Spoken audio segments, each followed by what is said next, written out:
everybody, my name is Tammy. Welcome to Therapy Talk with Tammy and Pauline.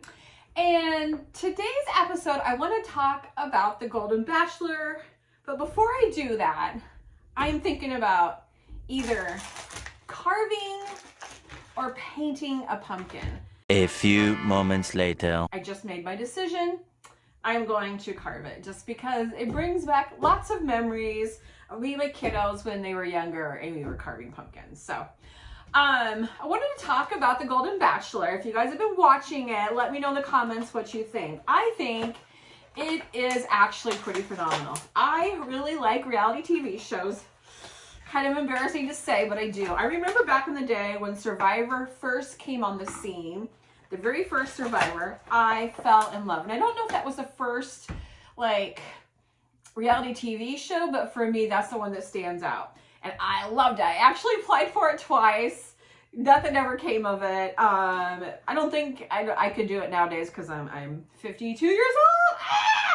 But anyway, that's the reason why I'm talking about this. I love reality TV show.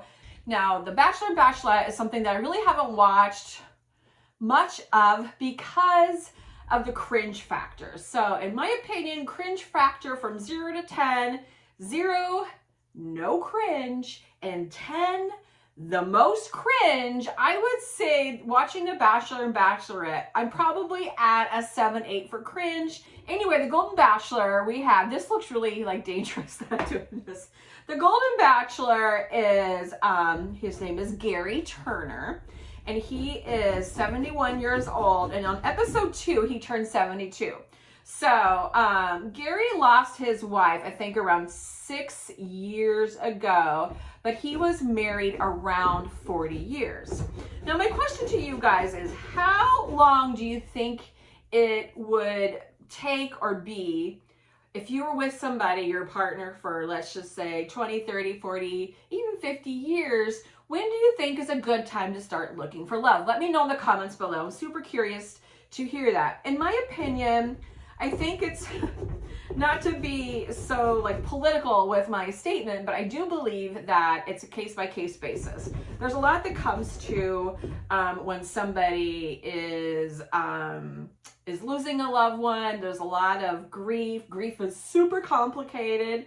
And the words us therapists use is never linear, which means even though we have the 5 or 6 steps, if you're, you know, 6 steps of the grief process, there are 5 that people typically lean to, in the different various cycles of grief. But I don't really believe that grief works that way. Grief is way more complicated. You have seen Gerry easily gets teary-eyed. He easily becomes very vulnerable, and I love that already about the show. He seems way different than the former Bachelorette and Bachelor shows or Bachelor in Paradise or anything like that, because we have a younger group of people, and it seems like their outlook on life is a little bit different than those who are older. Those are maybe 50s and 60s, 70s, 80s, 90s. We're all in different phases of our life. So when you watch those shows and you see the younger girls competing for attention, I was really interested to see how that was going to play out on the Golden Bachelor, because we have 60 and 70-year-old women. Are 60 and 70-year-old women the same as 20 and 30-year-old women when it comes to trying to get the attention of somebody to fall in love or to get married? I believe when you see Gerry, you will see that he is in this for the right reason. The reason I say that is because he talks really fondly about his deceased wife, and he talks about how he has the approval from his daughter and his grandkids that, you know what, Grandpa, you know what, Dad, it's time for you to do this. It's okay to start falling in love again.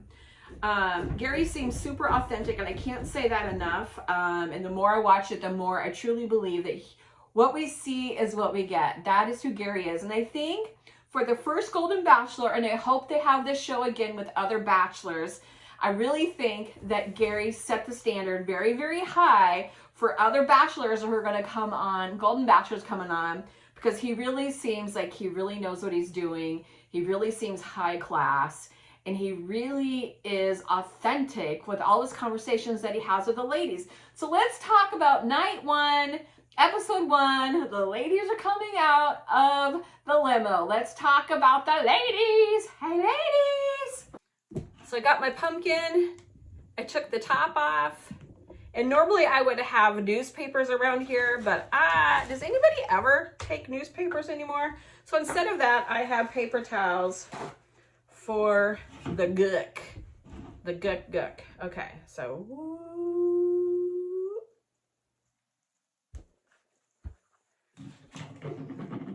So I'm going to scoop all of that out.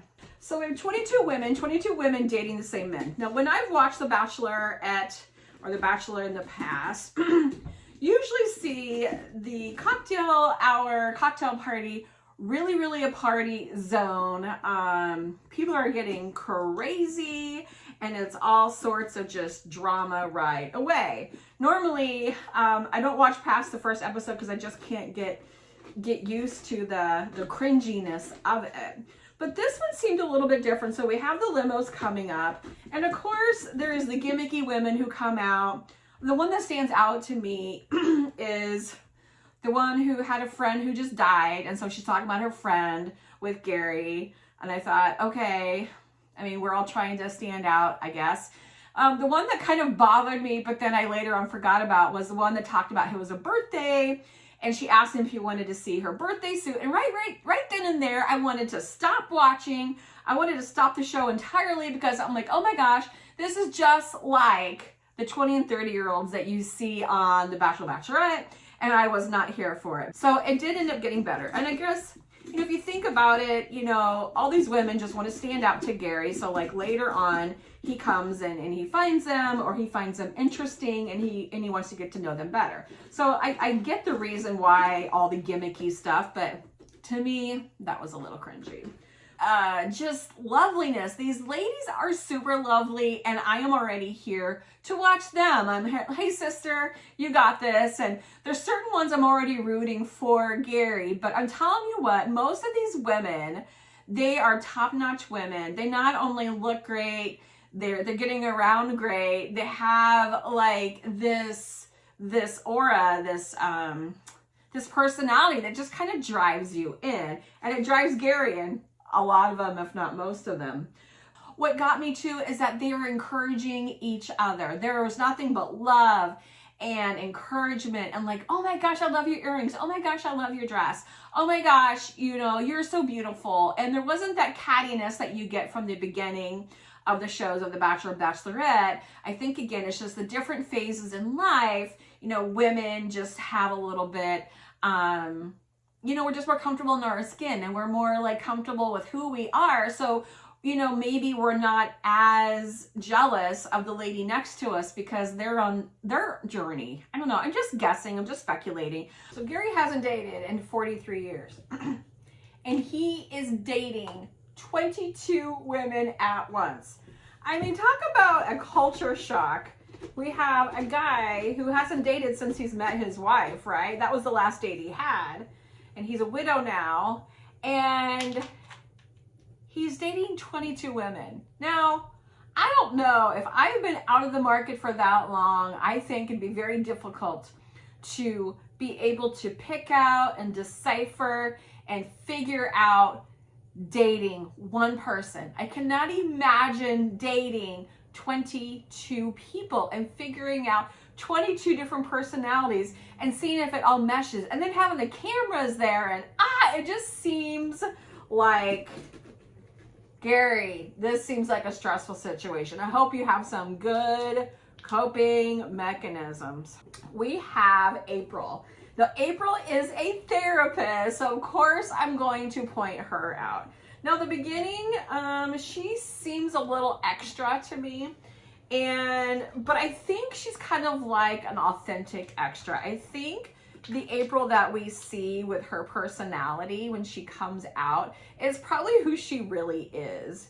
Now, what's weird about that is she's really quirky. And with me being a therapist and being friends with other therapists, you know, we are a quirky bunch of people. So I am not shocked that we have a therapist on the show and she's quirky. And you guys, she likes chickens and I like chickens. So I'm starting to be like, wait, am I that annoying when I come across to people? But anyway, I'm sure she'll come up later in conversation because it's always interesting to see a fellow therapist doing something like this. I mean, the psychological aspect. Faith, I'm not going to say a whole lot about, but she is right now my first place person for Gerry. I really like her. I like her a lot. And it just seems like they are really connecting, but almost too easily. They're connecting. She's the one that played the guitar. Now I'm end up saying stuff. She's the one that played the guitar and she's singing a song. She has a really good voice. And you see they're really connecting. The eye contact is so intense. Gerry, it seems like this with every woman that you see him with, which that sounded really bad, but he seems to be connected and authentically like soul searching these people's eyes. Like he's intent and you can tell that he's not distracted, which I don't even know how that's even possible. I can't do one thing without being distracted, but he is super present and he's super in the moment with every single one of these women. And I'm thinking that this is going to help people fall in love quicker. But if you like wrap your mind around it, he's dating 22 women and he's got to let some people go because we have the rose ceremony and all of that. So after episode 1, he should have 16 ladies left. But how do you pick these ladies? If you're having authentic, wonderful, great connections with all of these, what is the decision process? How is Gerry going to decide? How is he going to pick out his one bride out of a pool of women? How, Gerry? How?